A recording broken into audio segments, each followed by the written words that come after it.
कहा कि सड़कों का फायदा भी है नुकसान भी है, या कोई भी आदमी जब आप गांव में जाओगे तो बताएगा कि सड़कों के फायदे भी होते हैं नुकसान भी होते हैं।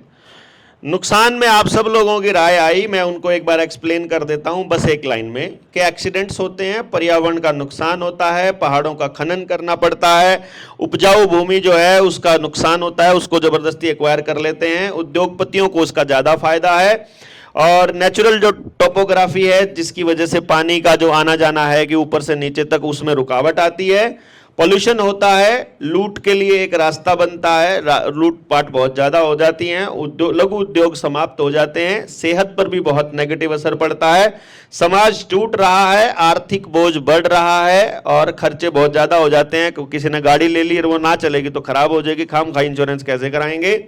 वो कह रहे हैं कि सारा कुछ पक्का हो रहा है जिसकी वजह से पानी जो ज़मीन में अंडरग्राउंड रिचार्ज होना चाहिए था वो नहीं हो पा रहा, और रीति रिवाज जो हैं लोग लोकल रीति रिवाजों को छोड़ करके और बाहर के रीति रिवाजों को अपनाने लग गए क्योंकि माइग्रेशन ज़्यादा हो गया है, लोग निर्भर ज़्यादा हो गए हैं, इंडिपेंडेंट नहीं है, क्योंकि गाँव में रोज़गार ढूंढने की बजाय, अपने गाँव में रोज़गार बनाने की बजाय वो दूसरे शहरों की तरफ भागने का रास्ता अपनाते हैं क्योंकि सड़कें बन गई हैं, आसान हो गया है उनका जाना। इसलिए साइकिलिंग के लिए खतरा हो गया है, बच्चों को चोट लगने के चांसेस ज़्यादा हैं, नशे की सप्लाई भी आसान हो गई है और साउंड पोल्यूशन भी बहुत ज़्यादा है, और सोशल डिस्टेंसिंग जिसकी वजह से बढ़ रहा है, लोगों के पास टाइम की कमी हो गई है क्योंकि सारा दिन ट्रैवल करते रहते हैं कि ट्रैवलिंग की सुविधा इतनी ज़्यादा हो गई तो वो ट्रैवल ही कर रहे हैं, इससे टाइम वेस्ट भी कई बार बहुत ज़्यादा करते हैं, कुछ लोग कभी कभी लॉन्ग ड्राइव पर निकल जाते हैं, भाईचारा भी खराब हो रहा है और बीमारियाँ भी बढ़ रही हैं, और इससे क्योंकि बाहर की चीज़ें खूब आपके गाँव में सप्लाई आने लग गई है।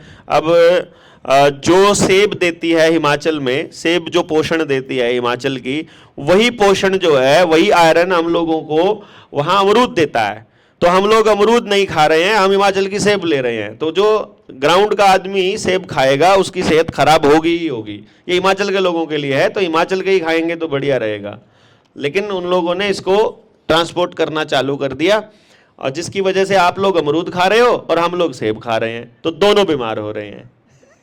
उल्टा हो रहा है ना, क्योंकि हम लोग वो खा रहे हैं जो हमारे पास नहीं होता है।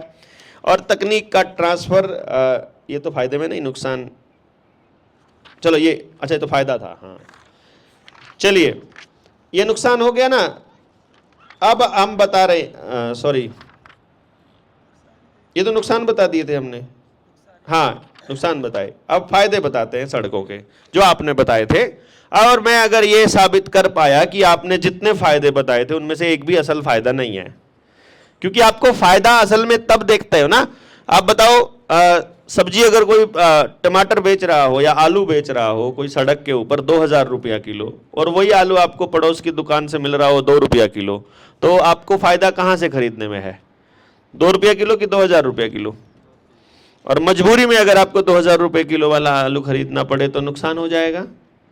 यानी कि आपको जो फायदे बताए गए हैं उसके बदले में आपको जो देना पड़ रहा है, आलू के फायदे बहुत है पर आलू के बदले में 2000 रुपये देने पड़ रहे हैं, महंगा हो जाएगा, गड़बड़ हो जाएगी, वो नुकसान है, फायदा नहीं है वो। क्यों जी, आलू खाने के फायदे तो जो होंगे आलू के होंगे ना वो, लेकिन वो एक्स्ट्रा के जो 2 रुपये की चीज़ 2000 में बेची तो 1800 का तो नुकसान हुआ है, 1998 का, वो तो अलग है ना।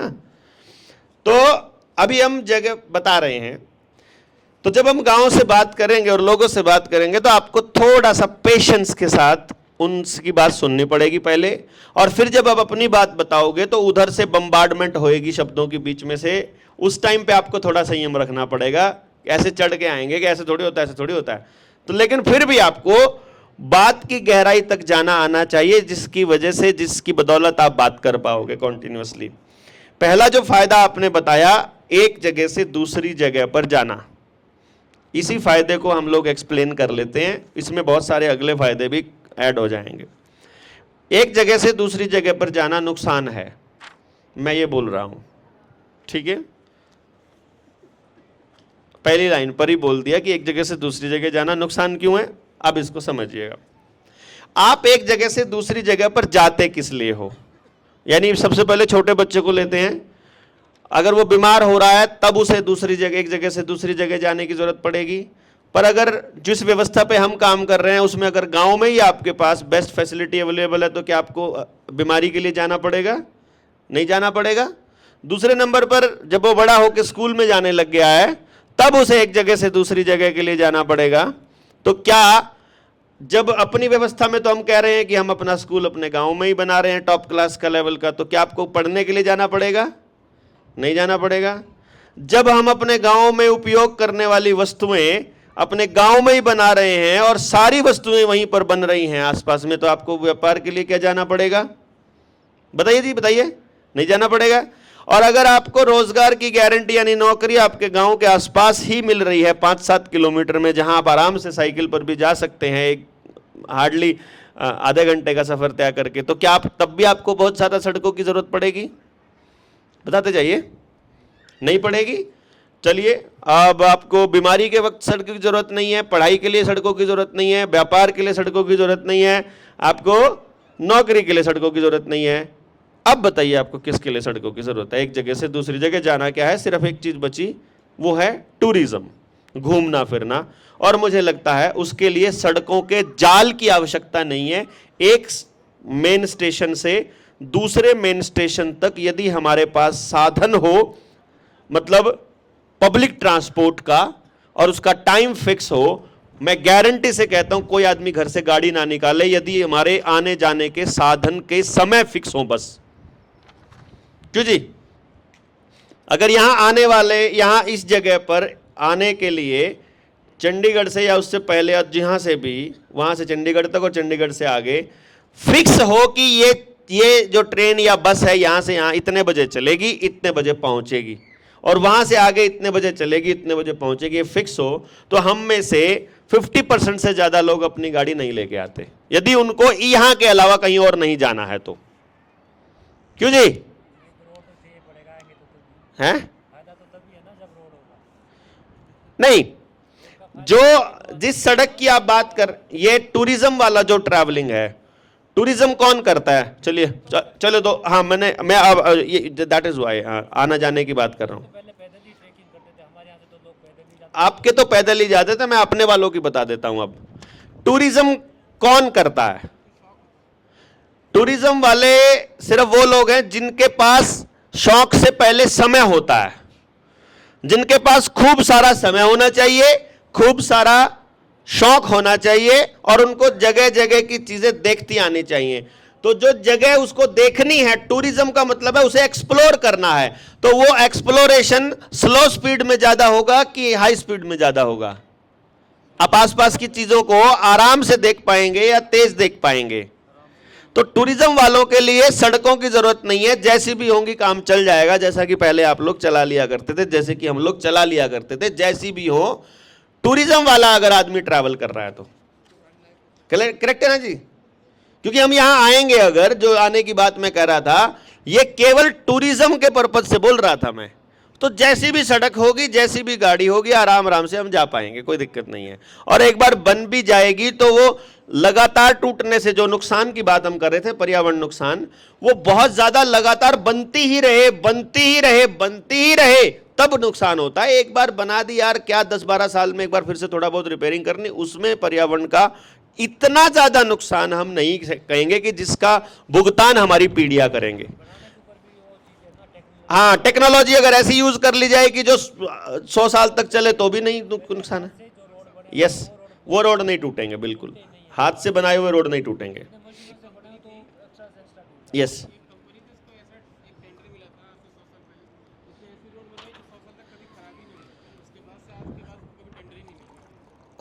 मैं वही कह रहा हूं कि अगर आप ऐसी सड़कें बना देंगे जो टूटे ही नहीं, तो पहले तो उन कंपनियों को टेंडर की जरूरत ही क्या है? वैसे तो बनी जाएंगे तो, और वो सड़कें बनेगी भी नहीं। और हैं ऐसी सड़कें जो टूटती नहीं है, बेसिकली बहुत जगह पर है।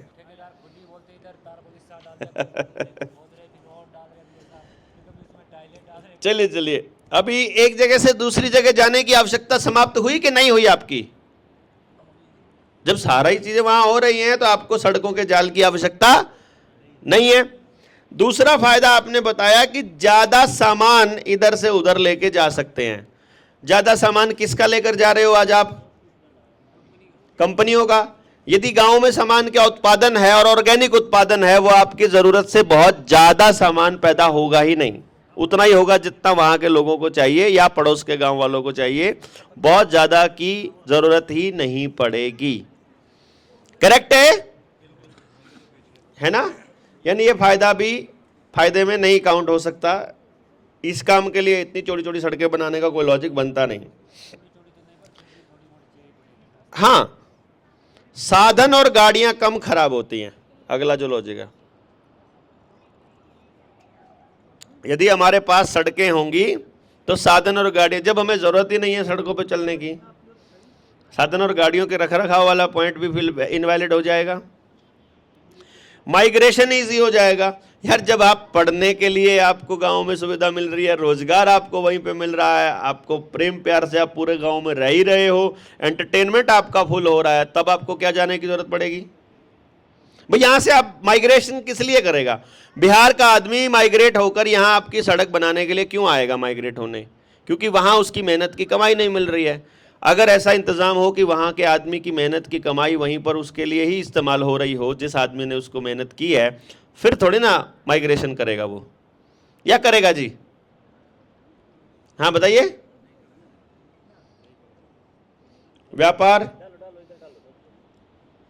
व्यापार के दो तरीके होते हैं।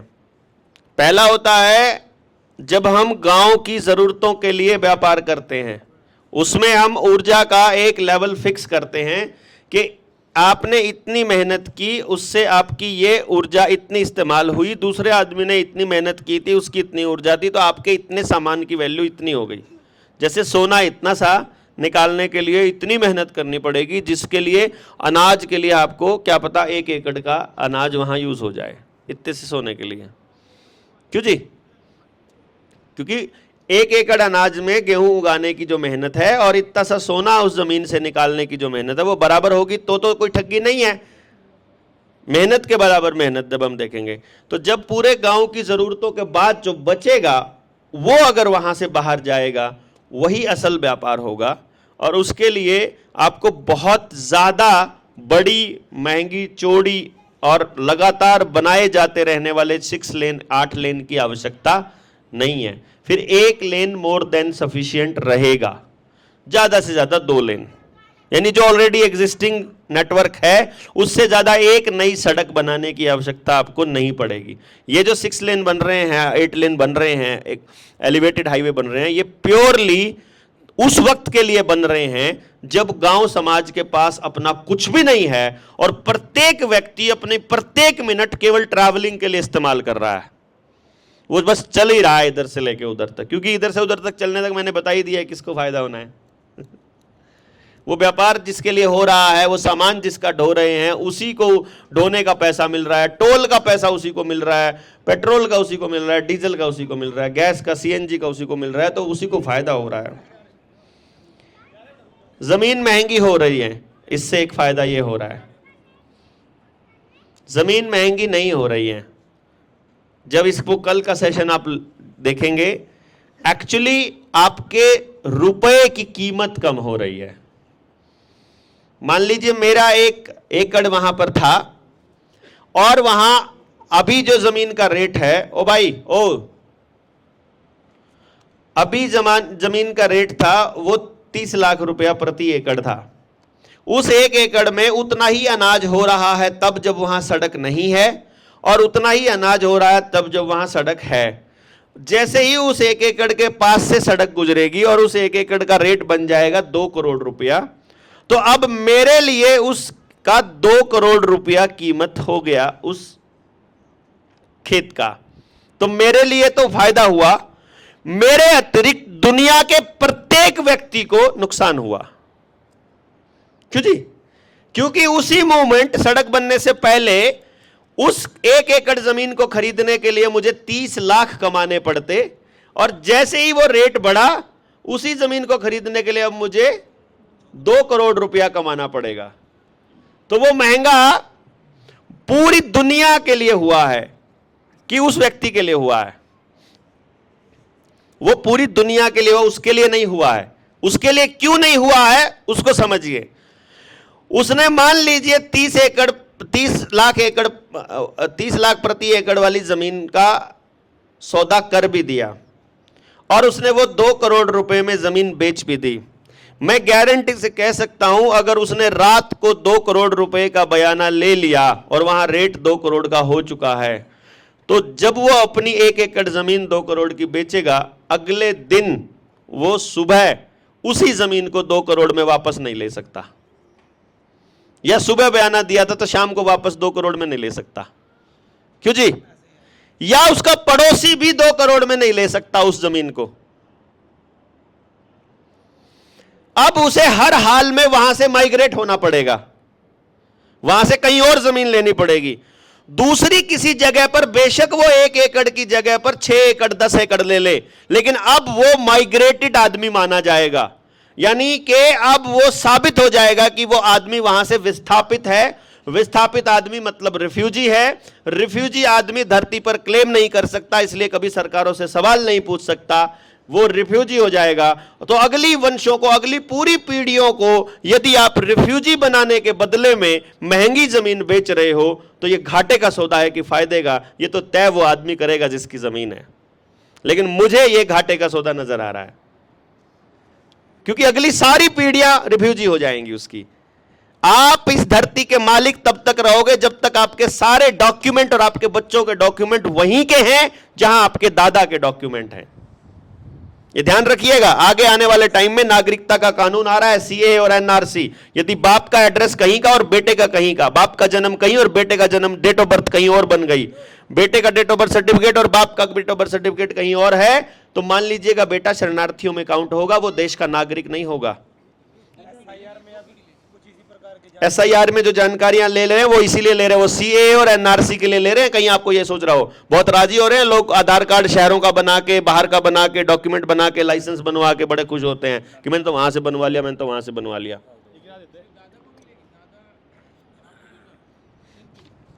दादा बाप और बेटा नहीं, जहां भी जिस पीढ़ी का चेंज हो गया समझो वो रिफ्यूजी हो गई। आपके लिए दादा बेटा और पोता अलग होंगे ना, 2 पीढ़ियों के बाद तो आपका और उनका अलग हो ही गया समझो। यहां से आज बदल दो, 2 पीढ़ियों बाद हो जाएगा वो रिफ्यूजी, इसमें क्या है? आप ही तो होने से बचोगे। ठीक है जी। विकास का पैमाना है, और ये हमारे पुराने सेशन में जिसने वो सुना होगा, पता लगा होगा, आपका विनाश ही देश का विकास है। इस पे पूरा सेशन है 2 घंटे 3 घंटे का, कि रियलिटी में आपका विकास जिसको पैमाना उन्होंने बनाया है वही देश का विनाश है। फिर अगला, रोजगार मिलता है। रोजगार, उसमें 2-3 तरह के लोगों का रोजगार मिलता है। आसपास दुकानें खुल जाती हैं, आसपास होटल खुल जाते हैं, आसपास वहां पर कोई रेडी खुल जाती है, या फिर उसको बनाने वाले बंदे को रोजगार। बनाने वाले बंदे को रोजगार है वो टेम्परेरी है, और आसपास की सड़कों को रोजगार का तब फायदा है जब वहां से 24 घंटा आदमी जा रहा है। जब वहां 24 घंटे आदमी जा ही नहीं रहा है तो क्या फायदा है? जब हम पहले वाले फायदों में हम ये काउंट कर ही चुके हैं। क्यों जी? ठीक है। अगला जो बोला था वो था डर समाप्त हो जाता है, कि सेफ्टी फील होती है जब आसपास में लोग आपको चलते हुए दिखाई देते हैं। जिस दिन हम लोग गांव को एजुकेशन और हेल्थ के ऊपर समझाने लगेंगे, उस दिन हमारे हेल्थ वाले लेक्चर में ये पता चलेगा कि हमारा जो डाइजेशन सिस्टम है, हमारा जो लीवर है, वो 8 बजे के बाद काम करना बंद कर देता है।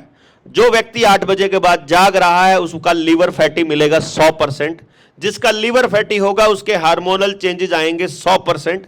जिसके हार्मोनल चेंजेस आएंगे उसके घर में डिप्रेशन, एंग्जाइटी, गुस्सा, और लेडीज में पीरियड्स की दिक्कत, आदमियों में हाइपरटेंशन या दूसरी चीजें, बिना मतलब का सोचना, ओवर थिंकिंग और डिस्टर्ब्ड रहना कन्फर्म है, या दूसरी बीमारियां कन्फर्म हैं। तो जिस दिन उन गांव वालों को यह पता चल जाएगा कि आपको दिन छिपने से पहले भोजन कर लेना है और 8-9 बजे से सो जाना है, उसके लिए आपको सड़कों की आवश्यकता, सेफ्टी फील करने वाला पॉइंट की आवश्यकता नहीं है।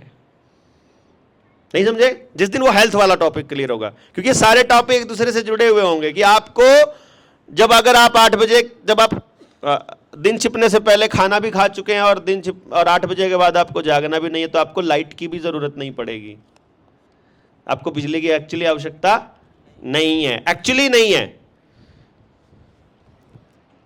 सुनसान वो हो गया पॉइंट। कनेक्टिविटी पॉइंट हो गया। कनेक्टिविटी तो कहीं से भी हो सकती है, कनेक्शन एक अलग भी होता है, उस पर बाद में चर्चा करेंगे। टूरिज्म वाला पॉइंट अलग है। एजुकेशन आसान हो जाए यार, एजुकेशन गांव में ही हो रही है, टॉप क्लास हो रही है। कोई दिल्ली के स्कूल का आ जाओ हमारे बच्चों से टकरा के देखो, जब ऐसी होने लग जाएगी तो ज़रूरत नहीं पड़ेगी एजुकेशन के लिए, हमको माइग्रेट होने की आवश्यकता नहीं पड़ेगी। मेडिकल इमरजेंसी वाला पॉइंट भी हम लोग आ ही गया, क्लियर हो गया।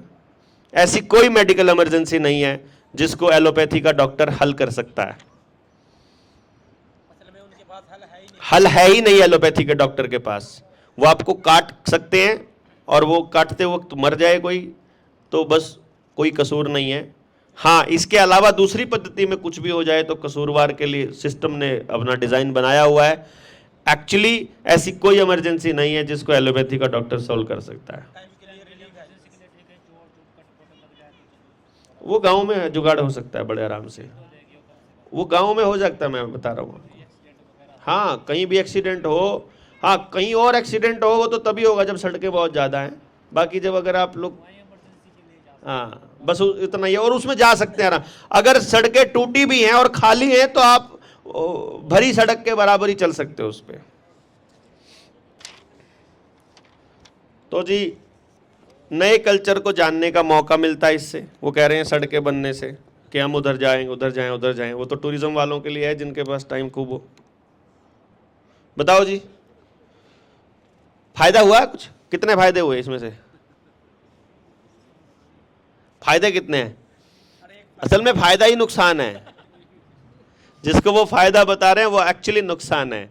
और जिस दिन हम इस एंगल से हर चीज को देखना चालू करेंगे, क्योंकि अभी हमें समझ नहीं है कि यार ऐसा कैसे पॉसिबल है कि गांव में पढ़ाई हो और गांव में ही रोजगार मिल जाए। अभी तो दिखाई नहीं दे रहा ना ऐसा होता हुआ। लेकिन अगर आप इस चर्चा में लंबे समय तक जुड़े रहेंगे तो ये डेफिनेटली पॉसिबल है कि हम इस पर अगले पॉइंट पर चर्चा करते जाएंगे। और वो चर्चाएं अपने नीडर इंडिया चैनल पर आती जाएंगी, मतलब जो चैनल का नाम है ना, जो उस पर आती जाएंगी। तो हम फिजूल की चर्चा तो कोई भी नहीं कर रहे। कुछ चीज़ें रिपीट होंगी, अदरवाइज बहुत सारी चीज़ें रिपीट नहीं होंगी। और जो चीज़ें रिपीट होंगी तो आपको मालूम पड़ेगा कि इससे फायदा ना केवल इस पॉइंट पे हो रहा है बल्कि दूसरे पॉइंट्स पे भी हो रहा है। हेल्थ को जिस दिन हम समझा देंगे ना, उस दिन आपके घरों से, किचन से बहुत सारा कचरा निकल जाएगा, पेट से कचरा निकालने का रास्ता निकल जाएगा, दिमाग से कचरा निकल जाएगा, तो शरीर से बीमारियां निकल जाएंगी। और उस दिन बाजार के ऊपर डिपेंडेंसी खत्म हो जाएगी। बाजार के ऊपर डिपेंडेंसी खत्म होते ही सत्ताओं का राजा, सत्ताओं का जो शासन है वो खत्म हो जाएगा। हाँ बेटा, हाँ पूछिए ना, बोलिए बोलिए बोलिए, आइए आगे आइए। पॉज कर लेना है ना। हाँ हाँ बोलिए ना, आइए आगे आओ, या माइक दे दो, आ जाएगी, आने लग रही।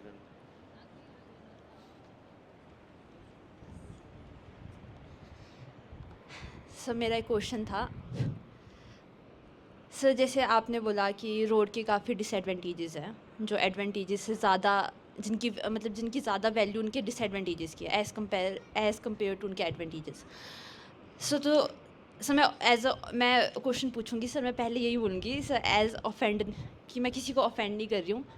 इट्स सिंपल से एक क्वेश्चन है कि जैसे सर आप सब आए, जो भी आपकी पूरी टीम है यहाँ हिमाचल में आई, सर आपका कैसे आए? सर आप रोड से आए? ठीक है सर आप रोड से आए ना आप सब। अगर आप सब उसके इतने डिसएडवांटेजेस बता रहे हो, तो जिस चीज़ के आप एडवांटेज बता रहे हो, आप उसकी उस फैसिलिटी को यूज़ क्यों कर रहे हो? फिर आपने उसका क्या, आप सर मैं आपको ऑप्शन देती हूँ सर, अगर आप हरियाणा से यहाँ से आए, तो अगर रोड नहीं होते या अभी रोड प्रेजेंट है सर, उसके अल्टरनेटिव ढूंढ के सर आप आ सकते थे। तो sir Y didn't you choose that way? Sir आपने फिर भी रोड को यूज़ क्यों किया? ठीक है, और रोड और क्वेश्चन नहीं sir, yes, thank you sir. Thank you बेटा, थैंक यू। ये नई पीढ़ी के लिए बड़ा इंपॉर्टेंट क्वेश्चन है। देखो उन्होंने कितना अच्छा बोला कि भाई अगर आप कह रहे हो कि रोड इतने खतरनाक है तो आप इनका यूज़ क्यों कर रहे हो, सीधा सीधा इन्होंने बोला। और बहुत अच्छी बात है, अगर जिस दिन हमारे बच्चे ऐसा सवाल पूछने लग जाएं और माँ बाप उसको उससे ऑफेंड ना हो। जैसे उस बच्ची को ये डर था कि शायद ये ऑफेंड हो जाएंगे कि यार ऐसे सीधा कैसे बोल सकते हो आप, बल्कि बच्चों को बोलना ही ऐसे चाहिए, सीधा ब्लंटली, कैसे कैसे कर सकते हो आप ये, और फिर उसी को कोस रहे हो जिसका आप इस्तेमाल कर रहे हो, है ना। देखो इसमें क्या हुआ बच्चे, सुनो अब ध्यान से। असल में क्या हुआ कि मुझे अपने गांव पे काम करना था, और मैंने अपने गांव पे काम जब मैं करने लगा तो मेरे को एक चीज़ समझ में आई कि मेरे गांव का पूरा सिस्टम जो खराब किया हुआ है वो मेरे गांव के आसपास के 10 गांव ने खराब किया हुआ है। और सिस्टम ने ऐसा डिज़ाइन बनाया हुआ है कि मुझे पड़ोस के गांव में जाना ही पड़ रहा है, कि मुझे नौकरी करने के लिए भी पड़ोस के गांव में जाना पड़ रहा है, सामान खरीदने के लिए भी वहाँ जाना पड़ रहा है, छोटी मोटी चीज़ें लेने और ला जाने के लिए भी ये सब करना पड़ रहा है।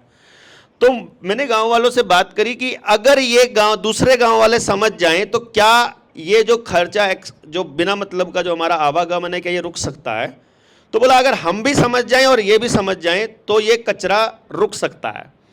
तो मैंने दूसरे गांव वालों से बात करी, उनको भी समझ आ गया। अब पंगा ये हुआ कि उनका जो कनेक्शन था आगे 10 गांव, जो आसपास के 10 गांव थे, उनके साथ मिला, तो मुझे अगले गांव तक जाना पड़ा। तो मेरे को धीरे धीरे ये करते करते मैं अपने जिले से बाहर निकल गया। मैं जब गांव में ऐसे बात करता करता गया ना कि चलो तुम्हारी ज़रूरत यहाँ से पड़ती है, तो ऐसा करते करते मैं जिले से बाहर चला गया। तो मुझे एक बात समझ में आई कि मुझे अगर अपने गांव पे काम करना है तो आसपास के पूरे जिले पे करना पड़ेगा, और मेरे जिले पे करने के लिए मुझे आसपास के सारे जिलों पे करना पड़ेगा। अब जैसे ही मैं जिलों पे करने लगा तो मुझे पता लगा कि माइग्रेट होकर के यहाँ तो हिमाचल के लोग भी आए हुए हैं, और हमारे वाले माइग्रेट होकर हिमाचल गए हुए हैं, और बिहार से भी आए और बिहार भी गए हुए हैं हमारे वाले, यहाँ से उड़ीसा भी गए हैं, तमिलनाडु भी गए हैं, जबकि ज़रूरत नहीं थी। भाई हिमाचल में किसी कंपनी में काम करने के लिए एक ऑपरेटर चाहिए, तो उनको वो ऑपरेटर चंडीगढ़ से क्यों लाना पड़ रहा है या तमिलनाडु से क्यों लाना पड़ रहा है? ये ऑपरेट ही तो करना है ना मशीन को, वो तो यहाँ का आदमी भी कर सकता है। पर ये बात कंपनी से कोई सवाल नहीं पूछ रहा, बस जहां जिसको काम मिल रहा है वो काम कर रहे हैं। जिसकी वजह से मुझे पता चला कि भाई आपके यहां पर जो फसल है, जिसे मैंने सेब का बोला, सेब और अमरूद को मैंने कंपेयर किया कि दोनों में आयरन होता है, और जितना सेब में होता है उतना ही अमरूद में होता है। तो जो ग्राउंड का आदमी अगर सेब खाएगा उसको फायदे की जगह नुकसान होगा, और वो मौसमी खानी है उसे, मान लीजिए उसे रोडू की सेब खानी है जहां हम बैठे हैं, तो उसे रेहड़ू आके यहां के क्लाइमेट में जब वो खाएगा, और वो उस मौसम की होगी, उसी मौसम में खाएगा, स्टोर वाली नहीं, तो थोड़ा बहुत लाभ होने के चांसेस हैं, वो भी जब उसका शरीर यहां के क्लाइमेट में एडजस्ट कर जाए तब। अदरवाइज उसके लिए सेब फायदे की जगह नुकसानदायक है। और ये डॉक्टर्स को भी मालूम था, तो उन्होंने व्यापार बढ़ाने के लिए क्या किया कि आपको तो अमरूद दे दिया और हमको सेब दे दिया, और उत्पादन क्योंकि पैसे से मिलना है तो उन्होंने कहा कि अब तुम ये जो सेब उगाओगे ना, इसमें तो कम प्रॉफिट मिलेगा, थोड़ा ज़्यादा कमा लोगे तो ज़्यादा मिलेगा, तो तुम पेस्टिसाइड भी डालो इसके ऊपर, तुम उसके ऊपर स्प्रे भी करो। तो जब उस पर फर्टिलाइजर डालना चालू किया तो सेब की पैदावार ज़्यादा होने लगी। तो उससे अब ऑब्वियसली वो जहर के अंदर, पहले ही वो जहर थी वहाँ के लिए, वो फिर और जहर हो गया। अब यहां गड़बड़ हो गई कि मुझे हिमाचल के आदमी को बताना है कि सबको सेब उगाने की जरूरत नहीं है, उतनी ही सेब उगाओ जितनी हिमाचल में खपत हो सकती है, और उसके अलावा जो सब्जी आप खरीद कर ला रहे हो उसके वो सब्जी आप गांव में उगा सकते हो, वो जो गेहूं, जो अनाज आप खरीद कर ला रहे हो वो अनाज उगा सकते हो। तो असल में मेरे गांव का सत्यानाश हो रखा है और मुझे उस पर काम करना है, ये बात बताने के लिए हिमाचल वालों को कि भैया तुमको भी अपने गांव पे करना पड़ेगा, हमको यहां आना पड़ा। अगर वो नहीं हो रहा होता तो मुझे आने की आवश्यकता बिल्कुल नहीं थी, और क्योंकि वो सड़कों नहीं किया था तो उनका इस्तेमाल करके यदि हम बात को समझा के फिर सड़कों का इस्तेमाल छोड़ सकते हैं तो बात बन सकती है। हाँ हाँ बताइए, बोलो बोलो बोलो, आके बोलो, पॉज कर लिया अगर।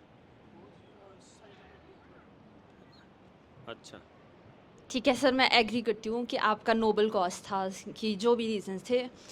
सर मेरा एक पॉइंट ऑफ व्यू है कि सर जैसे सर रोड के एडवांटेजेस भी है, डिसएडवांटेजेस भी है, no doubt sir. As a consumer point of view भी हार्मफुल है बिजनेस एंड ऑल के लिए भी।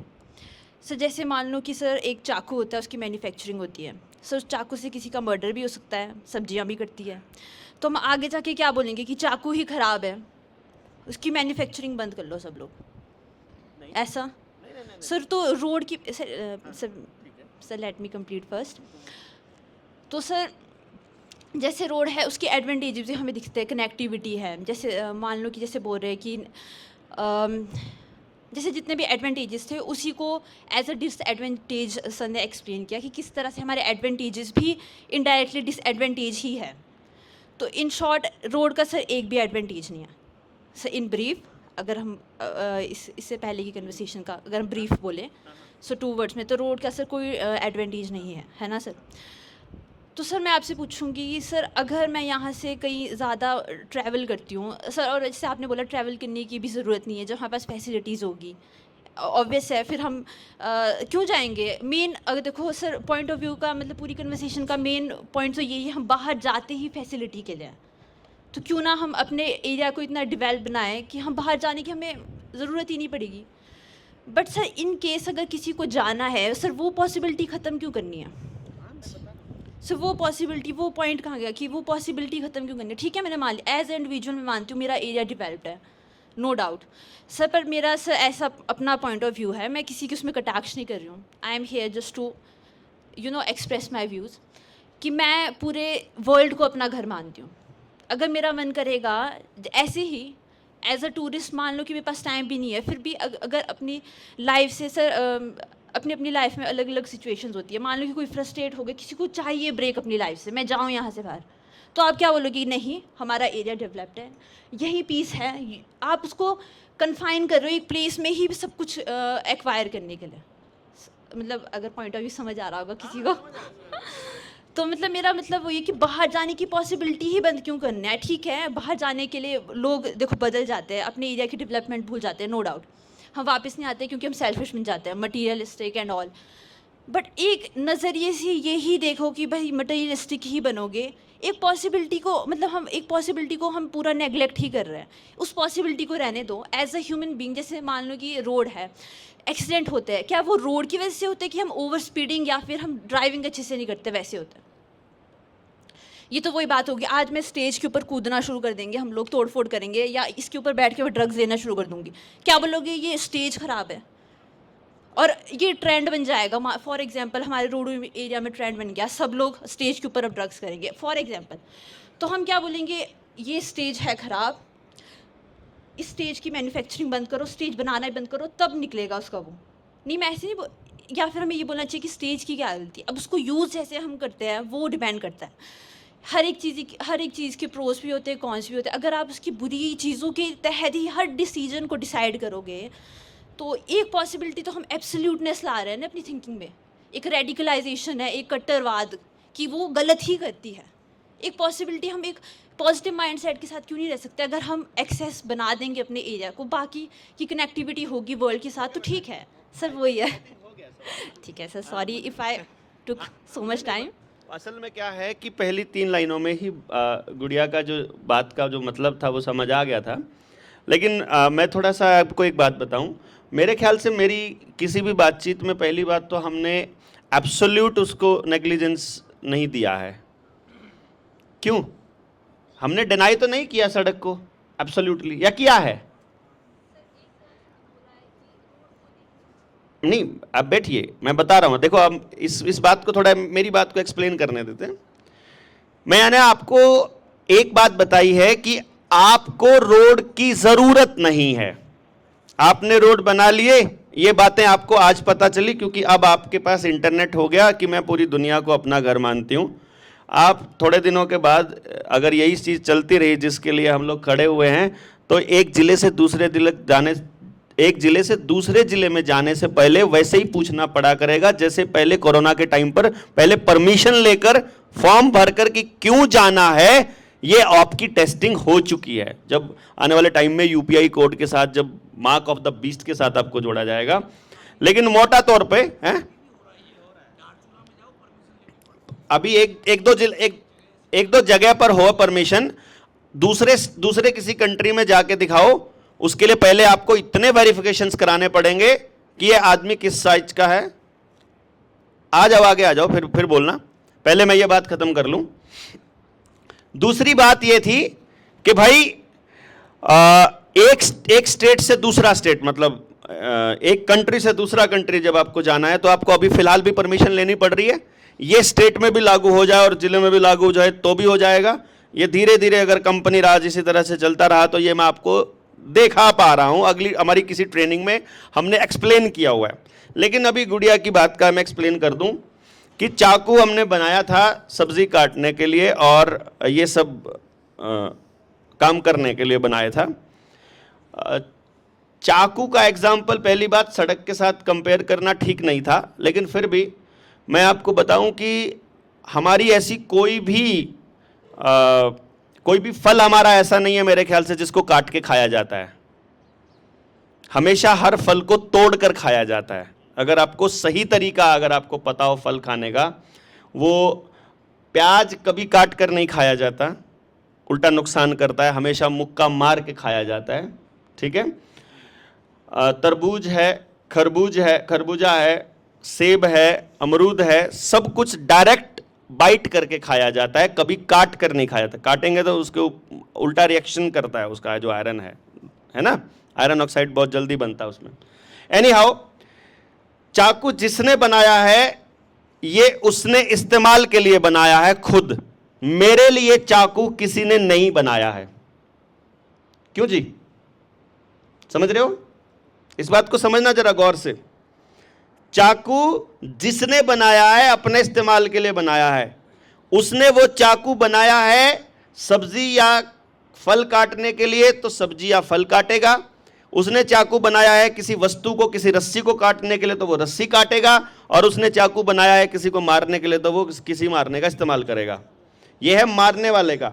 फिर खरीदने वाले का और इस्तेमाल करने का विवेक कि उसने चाकू खरीदा है किसी को मारने के लिए तो वो मारेगा, किसी ने खरीदा है उसको काटने के लिए तो वो काटेगा।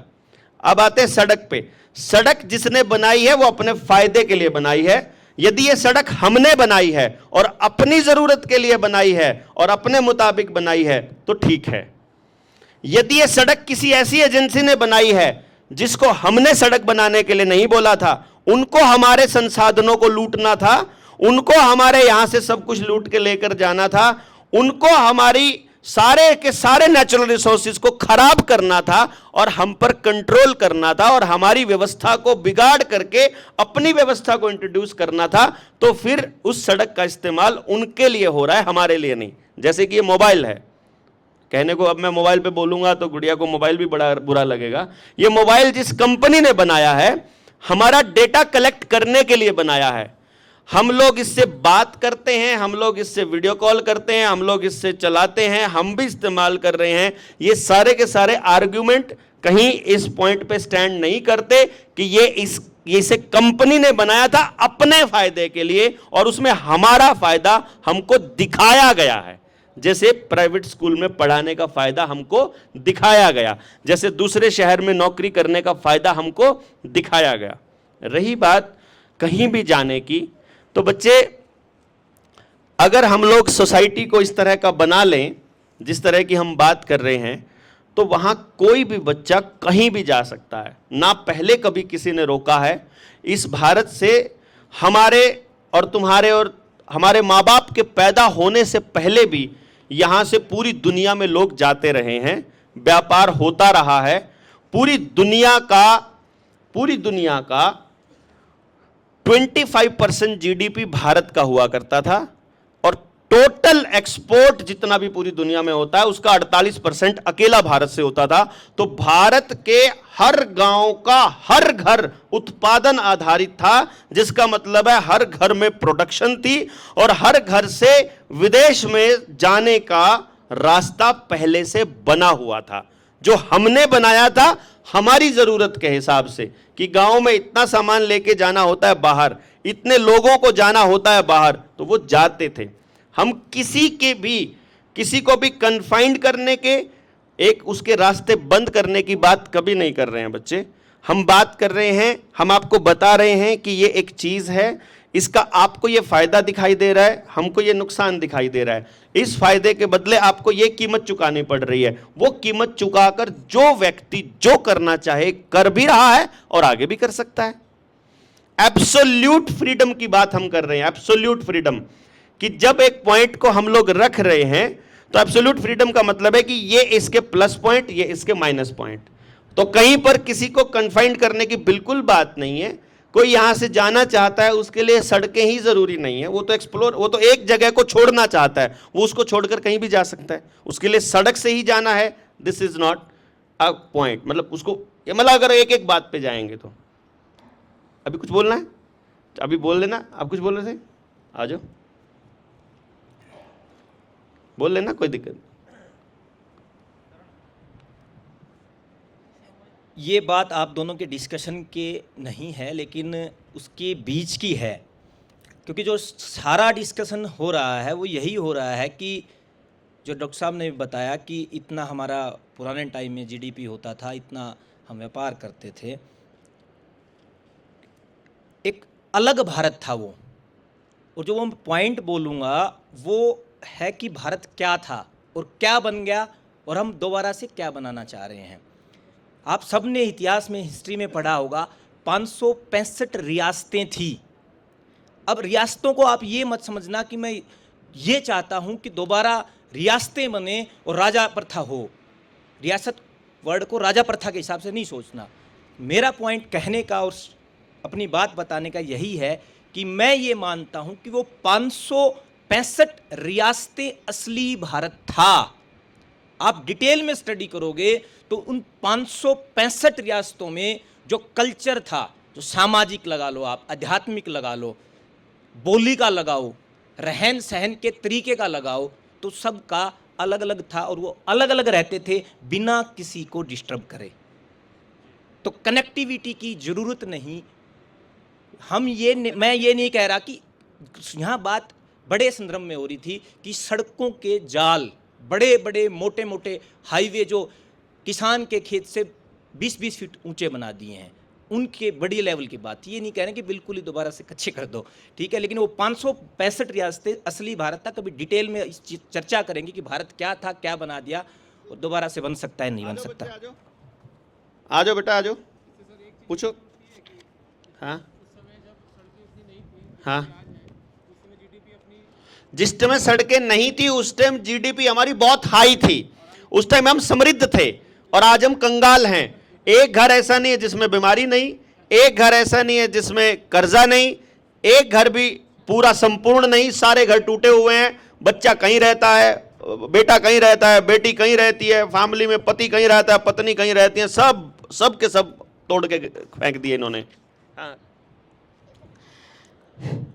सर, पहले तो क्वेश्चन है कि सर आपके पॉइंट ऑफ व्यू से सर सड़क में बुराई है कि जो उनको कंस्ट्रक्ट कर रहा है वो गलत है।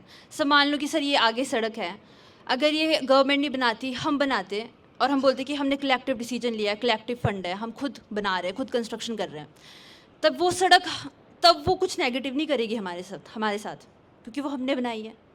वो तो एक नॉन लिविंग थिंग है, चलो उसका भी ठीक है सर। अब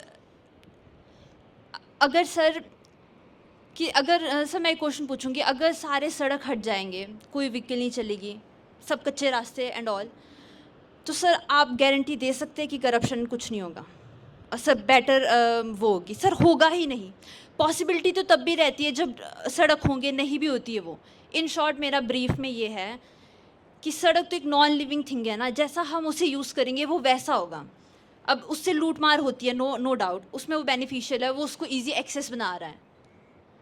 अब और सर मैं एक लास्ट क्वेश्चन है सर मेरा, सर मैं चाहूँगी सर आप सड़क को डिफाइन करो सर आपके अकॉर्डिंग क्या है सर सड़क,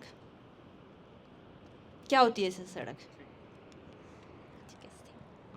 एक्चुअली तुम जिसको सड़क बोल रही हो, बैठो, या जिसको हम सड़क बोल रहे हैं जिसका नुकसान है, वो है कोलतार वाली सड़क। और जिसको हम कह रहे हैं कि गांव अपनी बनाएगा, वो रास्ता जो हमारी जरूरत का, जैसा हम बना सकते हैं। मान लीजिए हमको, आप पत्थर का बनाइए, आप खाली मिट्टी से बनाइए, आप उसको कच्चा छोड़िए, आपको जरूरत है आप अपने पहाड़ से कुछ भी ला करके, क्योंकि देखो जब से आपने ये सीमेंट वाले घर बनाने शुरू किए हैं, आपके हिमाचल का मौसम बदल चुका है। टीन वाले, जो आपने टीन लगाना चालू किया है ऊपर, अब इसको आप मानो या ना मानो, फायदा तो कंपनियों को हो रहा है इससे, और आपने अपने हिमाचल का सत्यानाश कर लिया है। आपकी जलवायु, अगर यहां तो कितना कचरा हो रहा है मालूम है आपको? गोवा का आदमी भी सीमेंटेड मकान बना रहा है, हरियाणा का आदमी सीमेंटेड मकान बना रहा है, राजस्थान का आदमी भी सीमेंटेड बना रहा है और हिमाचल का आदमी भी। कुछ भी दिमाग में कुछ भी नहीं है उसके कि यार ऐसा क्या था कि एक भी आदमी बीमार नहीं था, और ऐसा क्या है कि हर आदमी बीमार हो रहा है। और सीमेंटेड मकान उसका एक बड़ा कारण है, कोलतार वाली सड़क उसका बहुत बड़ा कारण है, जिसका हमको डिटेल में मैं कह रहा हूं हेल्थ वाले पॉइंट पे जाएंगे और जब आपको मालूम पड़ेगा इंसान 16 साल की उम्र से पहले तो ट्रैवल करने के लिए ही नहीं बना है। अब बताओ इस पर क्या बताएंगा? ट्रैवल ही करने के लिए नहीं बना, किसी भी तरह से ट्रैवल करने के लिए नहीं बना। पहली बात, उसको इतनी अक्ल नहीं कि वो दूसरे गांव में जाके उसकी कल्चर को समझ सके 16 साल से पहले। दूसरी बात, उसकी शरीर की जो हड्डियां हैं वो अभी तक पूरी तरह से डेवलप नहीं हुई हैं। जब बस में या साइकिल पर जब हम चलते, साइकिल तो बहुत ही खतरनाक चीज़ है बच्चे के लिए। अगर आप अपनी सड़क पर, चिकनी सड़क पे भी उसको साइकिल देते हैं तो साइकिल पे जो उसकी बम्प लगते हैं, जो उसकी रीढ़ की हड्डी में, जिन जिन बच्चों ने अपने बचपन से साइकिल चलाया है और जब वो बड़े हो रहे हैं 40 प्लस पार होते ही सबकी कमर में परमानेंट दर्द है। जितने भी लोग बाइक पर ट्रैवल करते हैं या बसों में ट्रैवल कर रहे हैं, रेगुलर ट्रैवल कर रहे हैं या नौकरी के लिए या उसके लिए, सबकी कमर में दर्द है, परमानेंट दर्द, जिसका इलाज किसी एलोपैथी के डॉक्टर के पास नहीं मिल रहा है। और नहीं है तो बताओ, और आपके घरों में आपको यह मिल जाएगा। अगर आदमी को एक जगह से दूसरे जगह तक जाने के लिए बनाया होता, मतलब अगर फिर कल हम आज़ादी इस पेड़ की भी मांगेंगे कि ये क्यों नहीं जा सकता यहाँ से, इसको क्यों बांध के रखा हुआ है नीचे, ये खामखाई मिट्टी पकड़ी हुई है इसने, ये तो जा नहीं पा रहा है, ये तो गलत है यार, इसको भी, ये तो लिविंग थिंग है, इसको भी ट्रैवल करना चाहिए, इसको भी जाना चाहिए। इसको नहीं बनाया है, इसको यहाँ पर बना है, ये यहीं पर रहकर अपने फल देगा, छाया देगा, जो इसका काम है, ऑक्सीजन देगा, इसका काम इतना है। आदमी को बनाया प्रकृति ने, कुदरत ने, फिर चौपाए बनाए, फिर पक्षी बनाए। जिसको 2000 किलोमीटर ट्रैवल करना था पूरे दिन में, उसको पंख दे दिए। वो हमें भी लगा देता जिनको ट्रैवल करना था यार। हम लोग ट्रैवल करने के लिए बने थे, तो जिसने इतनी सारी चीजें बना दी और 2 पंख हमको लगा के ना पैदा कर देता कि लो बेटा उड़ो जहां से जहां जाना है। भाई हम लोग जो बने हैं, इंसान की जो बॉडी है, उस बॉडी का जो स्ट्रक्चर है वो ये है कि जहां, जैसे पेड़ है वो जहां पैदा हुआ है उसी जगह के लिए बना है, सिर्फ उसी जगह के लिए। मैं आपको बता रहा हूं जहां वो पनप गया ना, वो बीज जिस पौधे में, जिस मिट्टी में वो उग गया ना, वो वहीं के लिए बना है। अगर आपने उसको वहां से उखाड़ के दूसरी जगह पर लगाना है तो आपको एक ऐसा इंतजाम करना पड़ेगा कि उसकी जड़ के चारों तरफ की मिट्टी ना हटे, क्योंकि उसको यह फील होना चाहिए कि मेरे चारों तरफ जो मिट्टी थी जब मैं पैदा हुआ वही मिट्टी मेरे चारों तरफ है। होता ना ऐसे पेड़ को उखाड़ कर हम दूसरी जगह पर नहीं लगाते हैं, ठीक है? पुराने घर की मिट्टी वहां रखनी पड़ती है, ठीक है? अब आपको यह बताएं कि अगर पेड़ सिर्फ उसी मिट्टी के लिए बना है तो आदमी कितनी दूर के लिए बना है, और कोई कुत्ता है वो कितनी दूर के लिए बना है? आदमी की जो लिमिट है वो उतनी लिमिट है जितनी सूर्योदय से लेकर सूर्यास्त तक वो वापस आ सकता है। सूर्योदय को निकले और शाम को वापस उसी जगह पे लौटे, उतनी दूर की लिमिट, उतनी दूर, उस रेंज की सब्जी, उस रेंज की मिट्टी, उस रेंज का पानी, उस रेंज की का फल यदि वो खा रहा है, जिंदगी में कभी बीमार नहीं पड़ सकता। उसने वो अपनी रेंज कवर करी, वो उससे बाहर गया, दिमाग अलग तरह से खराब होना चालू होगा, क्योंकि हमारी ये बॉडी कोई बॉडी नहीं है, ये इलेक्ट्रोमैग्नेटिक मशीन है, जिसके अंदर लोग सोचते हैं कि दिल जो है वो पंप का काम करता है। ये झूठ बताया जाता है, पूरा मेडिकल साइंस में गलत बताया जाता है। हार्ट एक्चुअली जनरेटर है, इलेक्ट्रिसिटी जनरेटर है बेसिकली, और जो ब्रेन है वो मैग्नेटिक रेज का, ये जो पाइनियल ग्लैंड है ये मैग्नेटिक रेज का रिसीवर और ट्रांसमीटर है बेसिकली, जो थॉट्स जो हमको आते हैं ना जिस टाइप के। तो अल्टीमेटली क्या हो रहा है कि हम लोगों को गलत साइंस पढ़ाकर गलत तरीके से गलत दिशा में ले जा करके हमको ये बताया जा रहा है हम ये हैं और हमको ये करना चाहिए। जैसे ही 20 उस किलोमीटर, जैसे मेरे, अगर मैं ग्राउंड पे बात करूं तो जहां मैं पैदा हुआ हूं वहां आदमी की जो स्पीड है वो लगभग 5 किलोमीटर प्रति घंटा है, 5 किलोमीटर पर आवर। तो दिन में अगर 12 घंटे का अगर दिन माने या 10 घंटे का माने, 10 घंटे की ट्रैवलिंग माने उसकी, तो वो 10 घंटे में कितना 50 किलोमीटर का ट्रैवल कर सकता है, तो मतलब 25 किलोमीटर का दायरा। और अब आप देख लो अपने पुराने टाइम में क्या बोलते, 20 कोस पे क्या बदल जाए, पानी बाणी, बाणी बदला है, बाणी, पानी तो कदम कदम पे बदल जाए, पानी तो डग डग पे बदल जाए। पानी का जो लेवल है वो तो यहां पर हो सकता है, अगले वहां पे ना हो, उसको जाएंगे, लेकिन बाणी वो 20 कोस पे बदलेगी। वो बाणी वहां की जलवायु के हिसाब से बदलेगी। किसी कंट्री में सा नहीं बोल सकते, किसी कंट्री में शा नहीं बोला जाएगा, क्योंकि उनका स्ट्रक्चर ऐसा है शरीर का, वो श बोल ही नहीं पाएंगे, उनको बनाया ही नहीं इस चीज के लिए बोलने के लिए, वो जहां की उनके क्लाइमेट के हिसाब से। अल्टीमेटली हम जो लोग बने हैं वो इतने दायरे के लिए बने हैं। उनको मालूम है, जिनकी मैं बात कर रहा हूं, जिस पूरे सिस्टम की जो मैं बात कर रहा हूं, उनको मालूम है इनको यदि तोड़ना है तो इनको ये बता दो, इनके बच्चों को ये बता दो और इनको ये ज्ञान दे दो। हमने तो हमारे बच्चों को कुछ सिखाया नहीं बचपन से। आप बताओ, 3 साल की उम्र में बच्चे को स्कूल भेजना चालू कर देते हैं। स्कूल में madam ji A for apple, B for bus पढ़ाती है। थोड़ा बड़े हो जाओगे तो आगे जा करके थोड़ा और बड़े हो जाएंगे, बड़े होते होते स्कूल और कॉलेज के अंदर 2 चीज़ें सिखाई जाती हैं कि ये से युद्ध हुए, ऐसे युद्ध हुए, ऐसे युद्ध हुए, इनके बीच हुए, ये हुआ, इसका राज था, इसका राज था। बताओ, कोई टीचर, कोई मैडम, कोई स्कूल, कोई कॉलेज ये नहीं बता रहा व्यवस्था कौन सी सही है, परिवार में प्रेम से कैसे जिया जाता है, जीवन में निरोगी कैसे रहा जाता है, आपका मतलब आपके जीवन में कोई डाउनफॉल आ जाए उससे कैसे उबरना है, उसके तरीके क्या क्या हैं, पहले के लोग प्यार से कैसे रहते थे, पहले की व्यवस्था कैसी थी, कुछ भी हमारी नई जनरेशन को नहीं पढ़ाया जाता। सिर्फ ये पढ़ाया जाता है कि युद्ध के लिए तैयार रहो, डिजास्टर के लिए तैयार रहो, क्लाइमेट चेंज के लिए तैयार रहो। क्लाइमेट चेंज खुद कर रहे हैं। ये सड़क बनने के लिए कितना पत्थर आपको चाहिए, कितनी सीमेंट आपको चाहिए, कितने पहाड़ तोड़ने पड़ेंगे, कितनी गर गर की आवाज आएगी। हमारे बुजुर्ग ये बताया करते थे कि पहाड़ इतनी सेक्रेड यूनिट है इस धरती की जहां तेज आवाज में बोलना भी पाप है। ये जो माइक लगाकर हम पाप कर रहे हैं इसका अंदाजा किसी को भी नहीं है, पर चूंकि पूरे एनवायरनमेंट के अंदर साउंड पोल्यूशन इतना हो चुका है कि आवाज जा ही नहीं रही है कहीं दूर तक। तो हम क्या कर रहे हैं, डीजे लगा रहे हैं, पहाड़ों में भी डीजे चल रहे हैं। बताओ यार, मतलब हम लोग अपना म्यूजिक पहाड़ी भूल करके हम दूसरा म्यूजिक बजा रहे हैं। और म्यूजिक का काम क्या है, म्यूजिक के ऊपर किसी ने रिसर्च करी नहीं है बच्चे।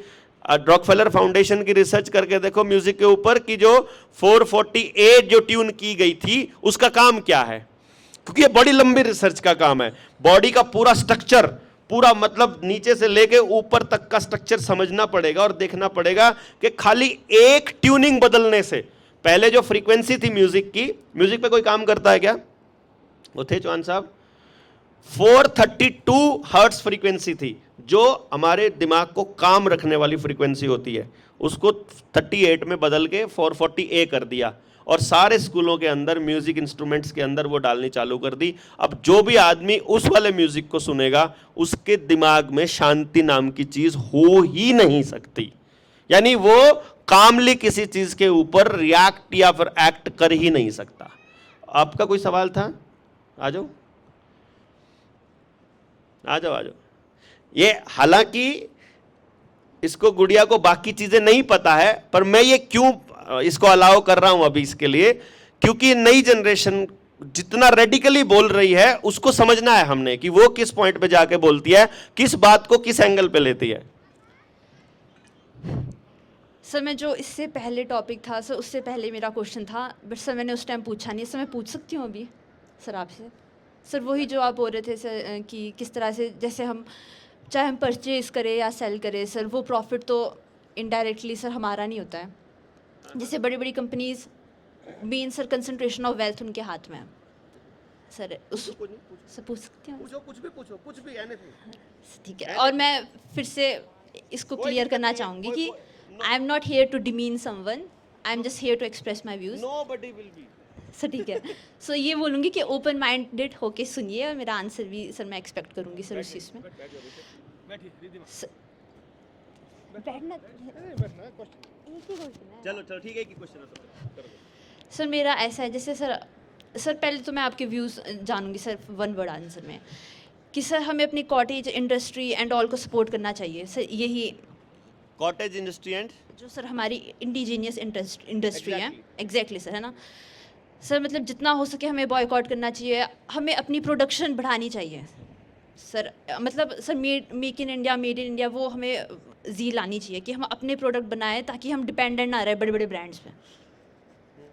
और सर ऐसा भी होता है कि अवेलेबल होते हैं, एट प्रेजेंट भी सर अवेलेबल होती है वो चीज़ें, मतलब सर अभी चॉइस होती है हमारे बीच कि हम एक इंडियन ब्रांड होगा और एक सर बड़ा ब्रांड होगा, फिर भी हम दूसरा ब्रांड चूज़ करते हैं।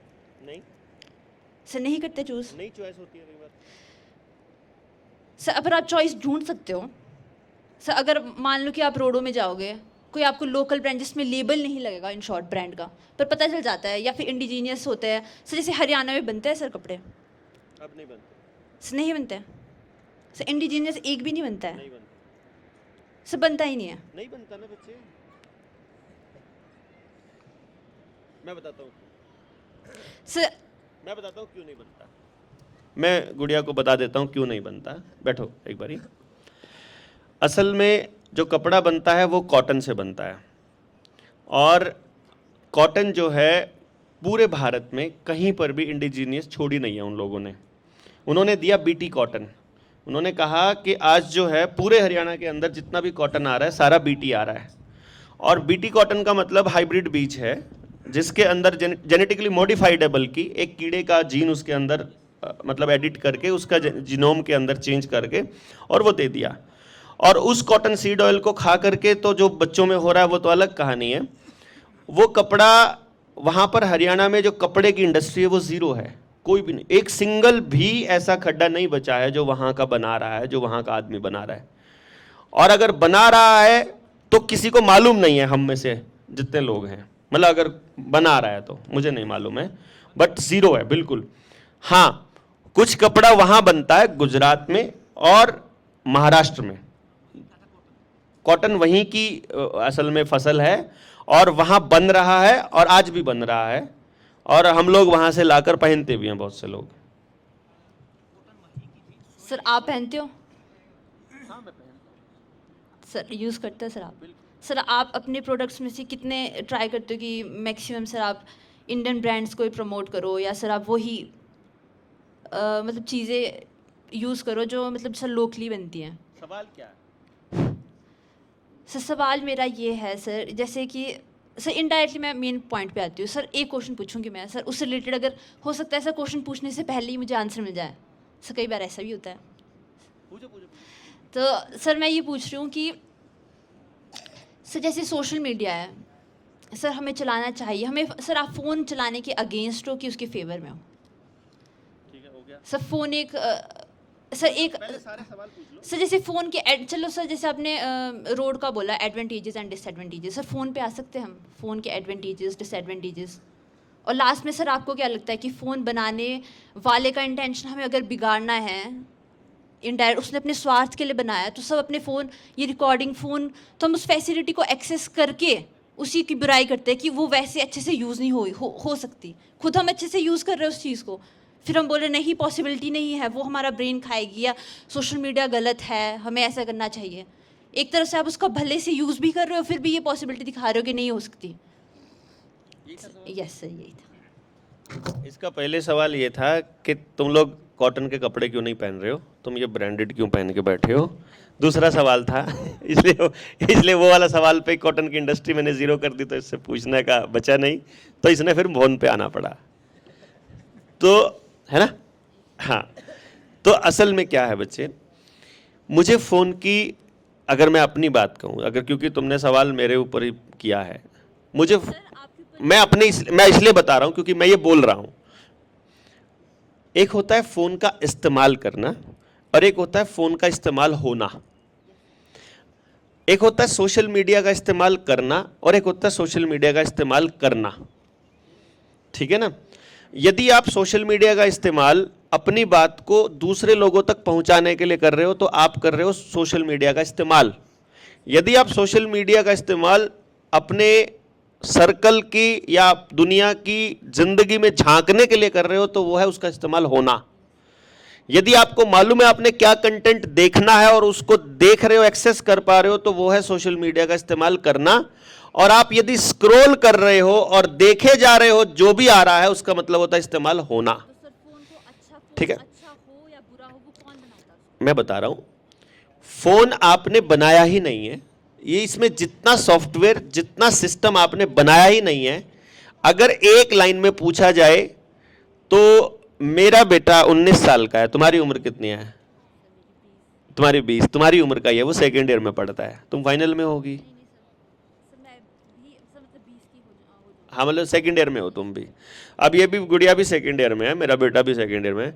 मेरे बच्चे के पास कीपैड वाला फ़ोन है, वो भी सिर्फ तब हाथ में उठा रहा है जब उसे बाहर कहीं जाना है, वो भी तब बैग में पड़ा रहा है और उसका इस्तेमाल नहीं कर रहा है। तो मेरे लिए वो खराब नहीं है फ़ोन।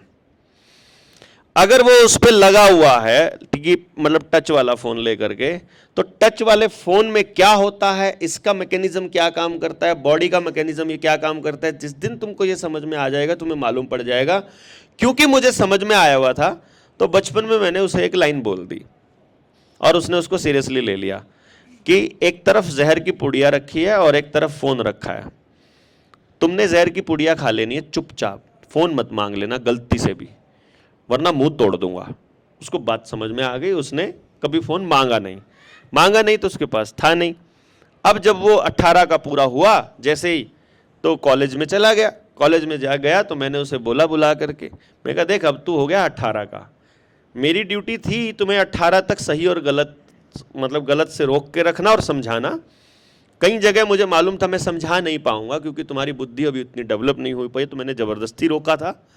अब तुम 18 के हो गए हो, अब मैं तुम्हें एक फ़ोन देना चाहता हूं और तुम जिस फ़ोन पे हाथ रख दोगे मैं वो दे दूंगा, बट उससे पहले मैं 7 दिन तुम्हें अपने क्लासमेट्स और अपनी उम्र के बच्चों को ऑब्जर्व करने का एक काम दे रहा हूं। उसे ऑब्जर्व करना और देखना तुम्हारी क्लास के बच्चे क्या क्या इस्तेमाल करते हैं और कैसे रहते हैं।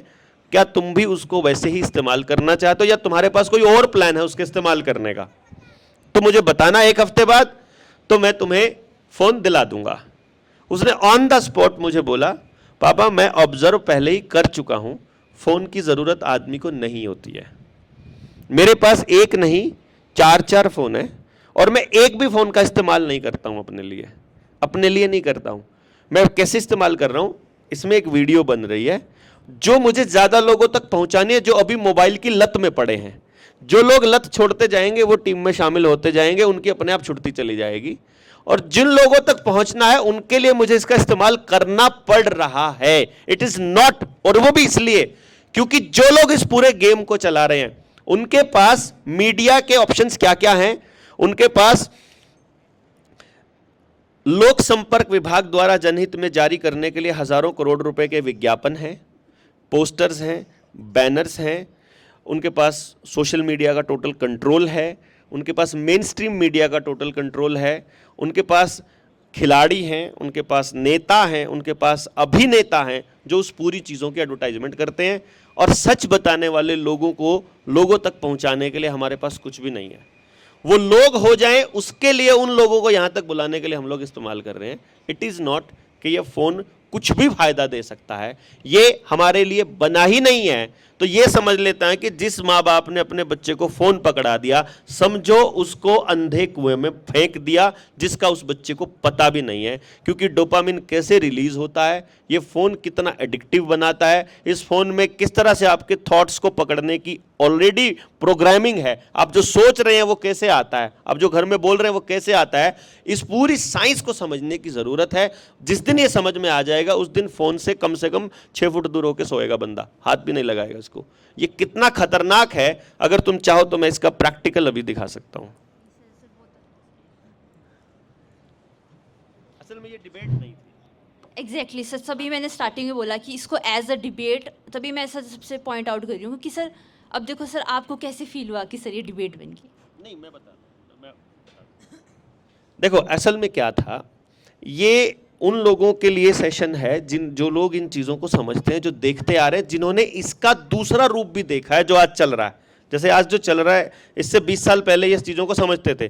तुम तो हुई 20 साल की हो, तो 20 साल पहले का हिमाचल का तुमको पता ही नहीं है।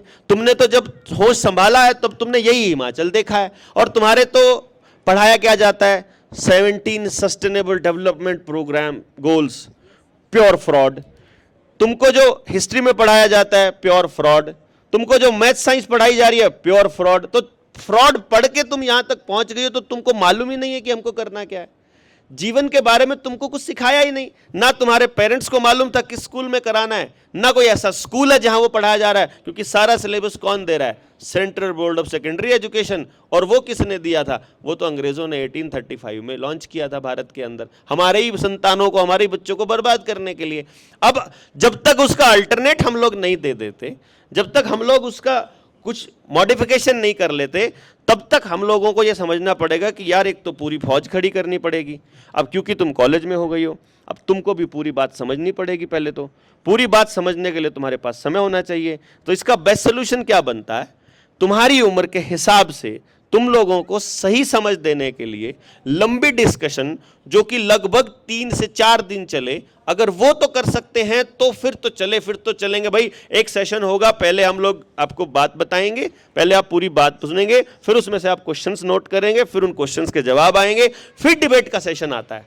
पहले लाइन में, पहले झटके में, पहले सेशन में डिबेट के लिए कोई जगह बनती नहीं, जब तक पूरी तुम्हें भी समझ ना हो, जब तक मुझे भी ना हो। क्योंकि अभी जो तुम बोल रही हो, वो बोल रही हो इस इन्फ्लुएंस से जो चीज़ें हो रही हैं वहाँ से, और मैं जो बोल रहा हूँ वो अपने 20 साल के प्रैक्टिकल रिसर्च प्रोग्राम से। तो इसलिए जब हम खड़े होंगे तो दोनों एक दूसरे के बिल्कुल दूर विरोधी दिखाई देंगे, लेकिन रियलिटी में तुम भी वही चाहती हो, मैं भी वही चाहता हूँ। यानी रियलिटी में हम लोग, सब लोग काम चाहते हैं, हम लोग अपने जीवन में हैप्पीनेस चाहते हैं, हम अपने परिवार की इंटीग्रिटी चाहते हैं, हम इंसान की इंडिविजुअल फ्रीडम चाहते हैं, हम सब लोग अपने अपने सोसाइटी की ग्रोथ चाहते हैं, हम अपने बच्चों का बेहतर भविष्य चाहते हैं। तो तुम भी यही चाहती हो, हम भी यही, और हम सब चाहते हैं। तो हम सब तो केवल, और हमारे दोनों की डिबेट, जब तक हम दोनों एक पॉइंट पर नहीं पहुंच जाते, तब तक सही पॉइंट पर पहुंची हुई नहीं मानी जाएगी। और वो एक पॉइंट पर पहुंचने के लिए हमको एक दूसरे की बात को सुनना पड़ेगा।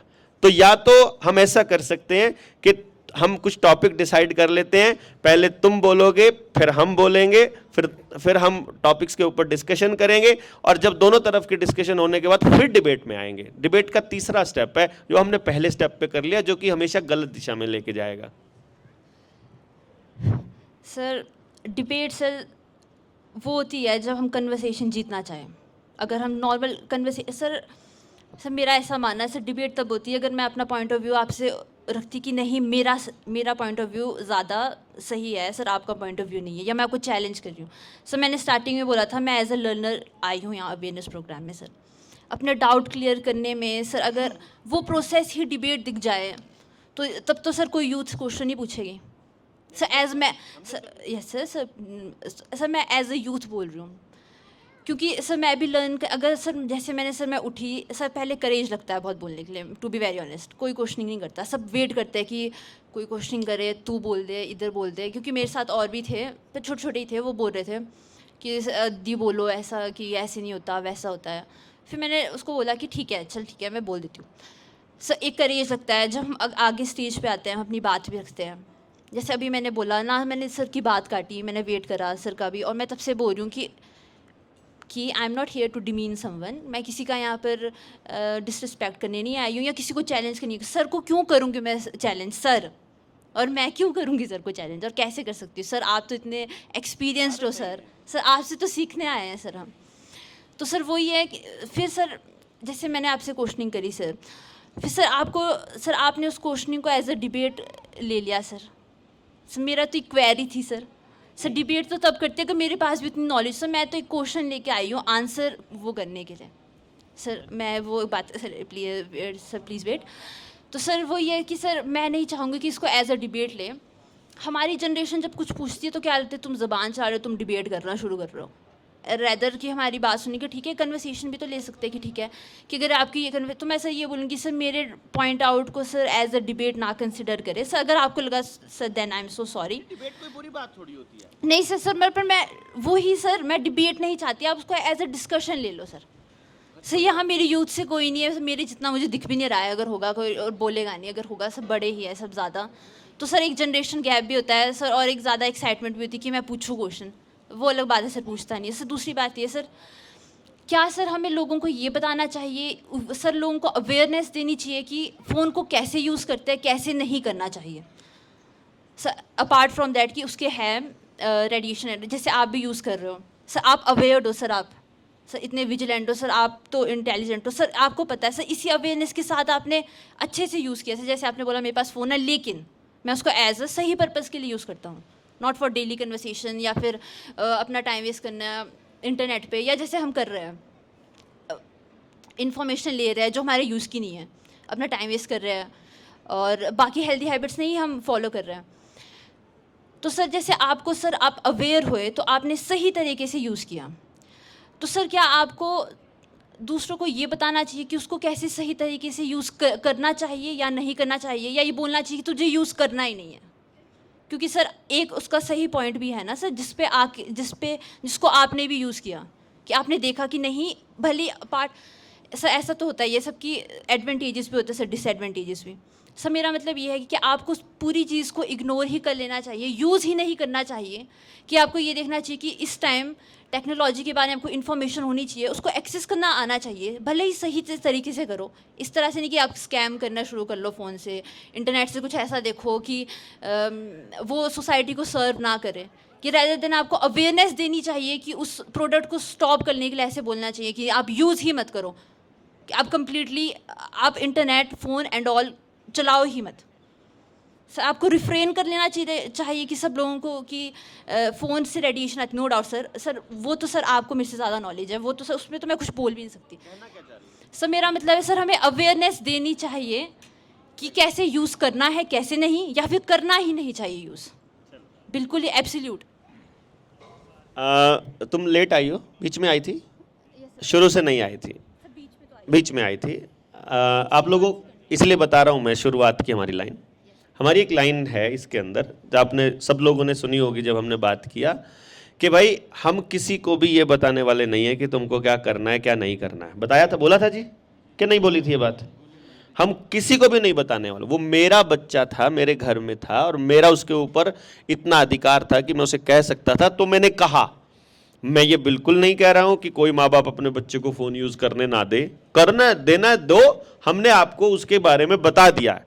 मेरा काम, हमारा काम जिसको मालूम पड़ गया है खाली बताना भर है, उसके बाद पूरी आज़ादी सामने वाले की है, वो कैसे यूज़ करता है। जब कोई चीज़ अच्छी है, भाई हम लोग कह रहे हैं कि भैया इसके अंदर ये कमियां हैं, अब गुड़िया कह रही है, रिद्धिमा नाम है तुम्हारा, रिद्धिमा कह रही है कि इसके ये फायदे हैं, जो मैंने नुकसान बताए उससे आप सब लोग सहमत हो जाएं। फिर जब रिद्धिमा जो फायदे बता रही है मैं उस फायदे को भी अगर नुकसान बता दूं तो फिर तो टोटल नुकसान ही हो गया ना। रह गई बात मेरे इस्तेमाल करने की, तो मेरी लाइन को उसको समझना ध्यान से। मैंने ये कभी नहीं कहा कि मैं इसको बहुत इंटेलिजेंटली या बड़े अच्छे से और वाइजली यूज़ कर रहा हूँ। मैंने बोला है मैं इसे अपने लिए इस्तेमाल ही नहीं करता, यानी कि अगर डायरेक्टली इसको मेरे रेफरेंस में बोला जाए तो मैं फ़ोन इस्तेमाल नहीं करता हूँ। मैं ना किसी से फ़ोन पर बात करता हूँ, ना मैं किसी से चैटिंग करता हूँ, और देखा जाए तो जितना समय हम लोग सोसाइटी में लगाते हैं उसमें हमारे को सोशल मीडिया पर लगने का टाइम है ही नहीं। तो या तो हम इसका एक्चुअली हम लोग इस्तेमाल नहीं कर रहे हैं। मैं वही कह रहा हूँ, इसको हम डिबेट पे लेके जाने की ज़रूरत नहीं है। तुम उसका इस्तेमाल करने के लिए पहले तुम्हें मोबाइल को समझना पड़ेगा, फिर मोबाइल की कार्यप्रणाली को समझना पड़ेगा, फिर इसके साइड इफ़ेक्ट्स देखने पड़ेंगे, फिर इस पर इफेक्ट देखने पड़ेंगे, फिर उसके बाद तुम तय करना खुद। मैं ये एक लाइन में ये तुम्हें नहीं कहूँगा कि तुम इसे इस्तेमाल करो कि नहीं करो, और मैं किसी को भी नहीं कहूँगा, और मैंने किसी को कहा नहीं। अगर ऐसा कह रहा होता तो यहाँ सबके मोबाइल इनके कमरों में पड़े होते, इनके पास नहीं रखे होते। मैंने किसी को रोका होता तो मैं पहले पूछता कि तुम मोबाइल यूज़ करते तो नहीं हो बच्चों, ऐसा करते हो कि नहीं करना चाहिए। ऐसी मेरी किसी लाइन से कहीं पर भी नहीं आया है। हम क्या बता रहे हैं, इसके ये फ़ायदे हैं, ये नुकसान हैं, हमने बता दिया है, हमने छोड़ दिया है।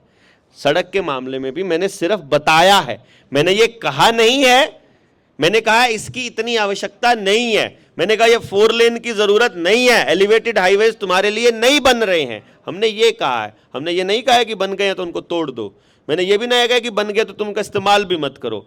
मैं ये कह रहा हूँ इनको इस्तेमाल करने की ज़रूरत नहीं है, और ज़रूरत है तो जब तक हम लोग वो व्यवस्था नहीं बना लेते जिसकी बात हम कर रहे हैं, तब तक तो हमारे पास कोई ऑप्शन भी नहीं है। क्या है? लेकिन चीज़ें धीरे धीरे छूट रही हैं, धीरे धीरे बदल रही हैं, धीरे धीरे हो रहा है। जो तुम कहने की कोशिश कर रही हो वो भी हम कर रहे हैं। ऐसी बात नहीं है कि हम तुम्हारे सवाल पूछने से ऑफेंड हो जाएंगे और हम अगली जनरेशन को इसमें से निकाल करके फेंक देंगे डिस्कशन से कि नहीं तुम डिस्कस नहीं कर सकते हो। बट उसके लिए पहले लंबा बैठना पड़ेगा, समझना पड़ेगा। उससे लिए 2-4 किताबें मैं तुम्हें रेफ़र कर दूंगा, तुम वो पढ़ना, ठीक है? उसमें कुछ चीज़ें समझ में आएंगी, उसके बाद फिर तुम्हें उस नज़र से देखना